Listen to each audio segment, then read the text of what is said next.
I'm at South Beach, a fascinating urban regeneration project that occupies an entire city block in downtown Singapore. Combining residential, retail and office space, it's built a vertical community within a garden. Martin Place is really the civic and ceremonial heart of this great city. 5 Martin Place was the first building built by the Commonwealth, so it's a very important building. What we've tried to do is reinvigorate the importance of the heritage buildings and extend to revitalise the building, to upgrade it, but to connect it back to this heart of the city.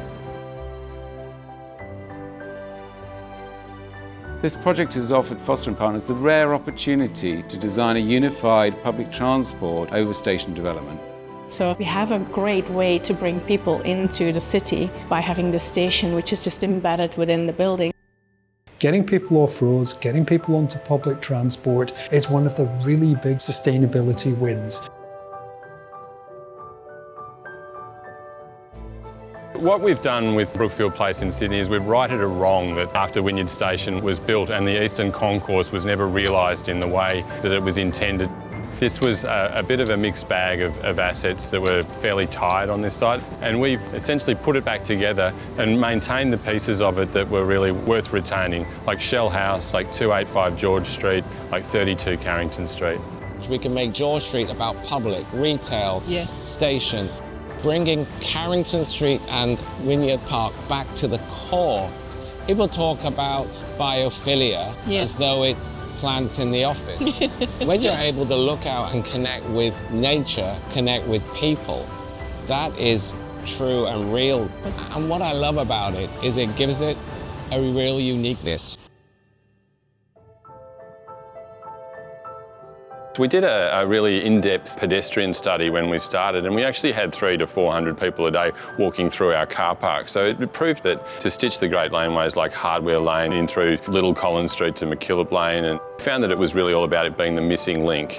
I spent a lot of time abroad, and when I was thinking about projects, I went to an exhibition, and leaning against this wall were 11 panes of glass. And the 11 panes became this idea where create internal volumes, slip them on the external facade, create shadow and light. It is surrounded by a lot of beautiful heritage buildings. It doesn't jam itself on, it actually relieves itself, creating lightness and density in the centre of Melbourne. But where the real innovation and environmental sustainability comes in is upcycling the existing tower. So we've sliced off a third of the building and then grafted on another 1,200 square meters of floor plate, so doubling the overall size, saving 98% of the existing core, 65% of the existing structure. That's around about 2 to 3 years of operational savings. And in the end, it was a very interesting intersection of both ingenuity in planning, ingenuity in construction. We took a 45,000 square metre building from the 1970s and we've transformed that into a 90,000 square metre building that is set for another 50 years.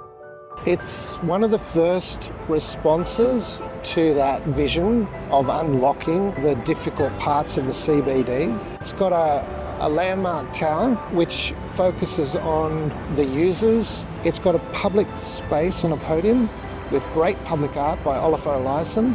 And then, of course, over the road, you've got a different scale of different materials, creating a mixed-use residential development that is meant to look like it was always there. If that had not been achieved, that would be a difficult project to proceed with, but it was achieved and it has been executed very well, and I'm very pleased to see it come to fruition.